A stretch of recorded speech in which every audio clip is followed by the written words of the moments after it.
सन्मुख विराजमान श्री परमहंसों के सुखकारी परोपकारी प्रेमामयी मुखड़ों का ध्यान धरते हुए मिलकर बोलो बोलो जयकारा बोल मेरे श्री गुरु महाराज की जय। श्री दर्शनों को पाकर गुरमुख प्रेमी बाग बहार हुए, प्रेमा भक्ति के मोतियों से जग में जय जयकार हुए। गुरमुखों, ये तो वास्तविक सत्य है कि श्री गुरु महाराज जी के दर्शनों को पाकर सभी गुरमुख प्रेमी बाग बहार हो जाते हैं। उनके चेहरे में एक अलग प्रकार की कशिश आ जाती है, क्योंकि श्री गुरु महाराज जी के सानिध्य में जब प्रेमी जन आते हैं तो वे भी श्री जी के समान एक रूप हो जाते हैं। यह खुशी गुरमुखों के चेहरों पर छा जाती है। श्री गुरु महाराज जी के दर्शन मात्र से सभी गुरमुख प्रेमियों के चेहरे रोशन रोशन हो जाते हैं। ये तो हमारे श्री परमहंसों की, श्री गुरु महाराज जी की हम गुरमुखों पर बड़ी ही मेहरबानियाँ हैं, क्योंकि वे हमें खुश देखना चाहते हैं, हमें सुखी देखना चाहते हैं। गुरमुखों, सच्चे सुख के तलबगार प्रेमी जन सच्चे सुख को पाकर बागबान हो जाते हैं। उनके मन में केवल एक ही अभिलाषा रहती है कि श्री दर्शनों का सानिध्य मिले।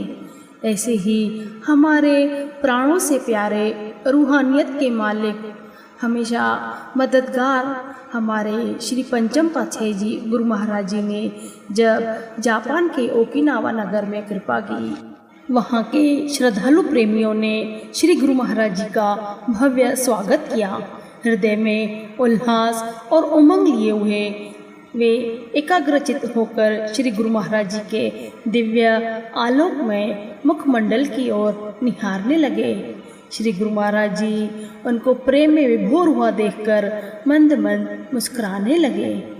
जब श्री गुरु महाराज जी ने उन भक्तों के घर कृपा फरमाई तो वे गदगद स्वर में भक्ति व प्रेम से भरे भजन गाने लगे। सबके हाथों में मंजीरें थी।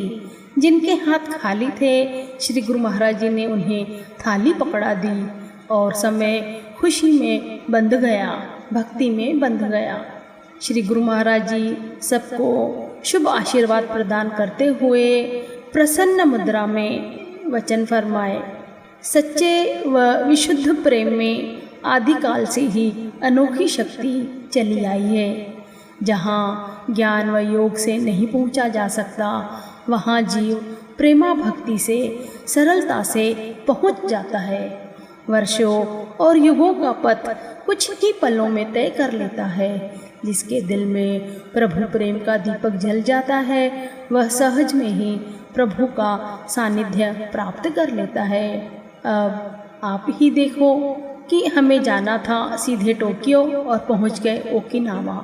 श्री गुरु महाराज जी मुस्कुराने लगे। श्री गुरु महाराज जी की प्रेममयी अमृतवाणी को सुनकर प्रेमियों के हृदय में खुशियों का सागर उमड़ पड़ा। आँखों से खुशी के आंसू बहने लगे। रात्रि के समय एक हॉल में दर्शन खुले। बहुत सारे प्रेमी, जिनमें कुछ प्रेमी सिंधी व कुछ पंजाबी थे, श्री चरणों में आए।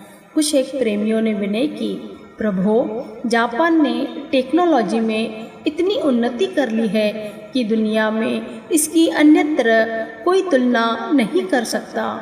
टेक्नोलॉजी में जापान अग्रणी है। तब श्री गुरु महाराज जी ने मुस्कुराते हुए वचन फरमाए। श्री परमहंस दयाल जी की रहनुमाई में श्री आनंदपुर दरबार ने भक्ति की टेक्नोलॉजी में इतनी उन्नति कर ली है जिसकी तीनों लोकों में कोई तुलना नहीं कर सकता। श्री आनंदपुर दरबार भक्ति का प्रदाता है। यहाँ मुक्त करों से सबको भक्ति का दान दिया जाता है। आप सभी भी श्री आनंदपुर दरबार में आकर रूहानी फलती फूलती महिमा को देखो।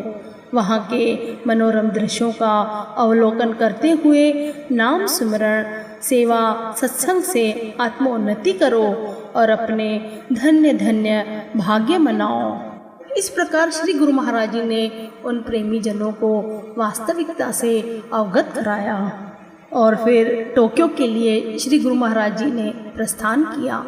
गुरमुखों, देखा जाए तो ये हकीकत ही है, जहाँ कठिन से कठिन तपस्या करके भी भगवान को प्रसन्न नहीं किया जा सकता, वहाँ केवल और केवल प्रेम ही एक ऐसा साधन है जहाँ पर प्रभु बड़े ही सरलता से रिझे चले आते हैं। क्योंकि जब गुरुमुख प्रेमियों की आतुर पुकार होती है, तब श्री गुरु महाराज जी भी दर्शन दिए बगैर रह नहीं पाते हैं।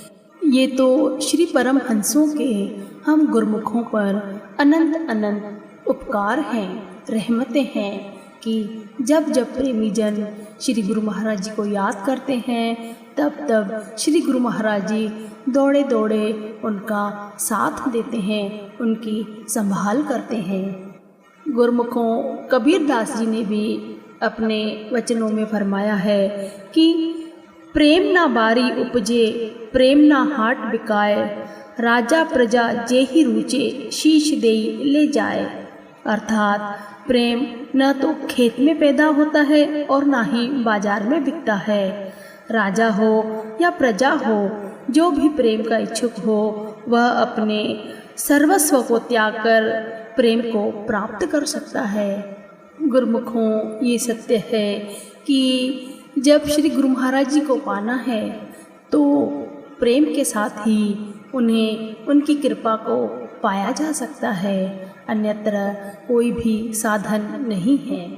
अतः हर एक गुरुमुख प्रेमी को चाहिए कि वे प्रेमा भक्ति से श्री परमहंसों की प्रसन्नता को प्राप्त करें और उनकी आज्ञा और रहनुमाई में चलकर अपने जीवन को सफल बनाएं। बोलो जयकारा बोल मेरे श्री गुरु महाराज की।